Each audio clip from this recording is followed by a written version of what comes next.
মধ্যপ্রাচ্যে যে যুদ্ধের পরিস্থিতির কারণে সমগ্র পৃথিবীর ইকোনমি টালমাটা, সমগ্র পৃথিবীতে তেলের দাম বেড়ে গেছে। অথচ আমরা বাংলাদেশে সে তেলের দাম ঠিক রাখার জন্য আপ্রাণ চেষ্টা করছে সরকার, এবং প্রায় 200 কোটি টাকা প্রতি মাসে ভর্তুকি দিয়ে প্রায় সেই কাজটা করার চেষ্টা করছে সরকার।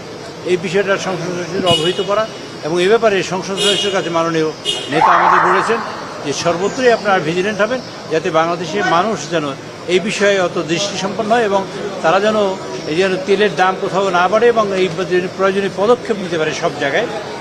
জেলা প্রশাসক অন্যান্য প্রশাসনের সাথে সমন্বয় করে এই কাজটি যাতে করতে পারে, তার জন্য তিনি একটা নির্দেশ দিয়েছেন যে যাতে কোনো রকম কোনো অসুবিধা না হয়। তার সাথে একই কথা বলেছেন, আগামীকালকে ইনশাআল্লাহ যতক্ষণ সংসদ বসবে তখন আমাদের এই মাননীয় জ্বালানি মন্ত্রী তিনি ব্রিফ করবেন, 300 মিনিট তিনি বক্তব্য রাখবেন, এবং সেখানে একটি কঠিন বার্তা তিনিই দেবেন। তবে আমি আপনাদের আগে বলছি এই যে বিষয়টা হলো তেল এখন হোর্ডিং হচ্ছে, যেখানে 30 লিটার তেল আগেনি, তো এখন সেখানে ট্যাঙ্কি ভরে 50 লিটার নেওয়ার চেষ্টা করছে। মোটরসাইকেলরা দেখা যায় একবার তেল নেওয়ার ক্ষেত্রে তেল নিচ্ছে, আবার নিচ্ছে, আবার নিচ্ছে, 3বার তেল নিচ্ছে, এরকম কিছু হচ্ছে। বিভিন্ন আপনারা জানেন পাশের দেশের তেলের দাম কম, আমাদের দাম কম, ওদের দাম বেশি, খুব সঙ্গত কারণে চোরাচালান হচ্ছে। চোরাচালান রোধের জন্য তিনি কঠোর ব্যবস্থা নেওয়ার জন্য হোম মিনিস্টারকে বলেছেন, এবং তারপরে কঠোর ব্যবস্থা নেওয়া হবে।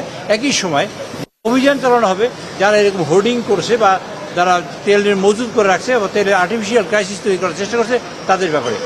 দৈনিক আজকের বাংলা .net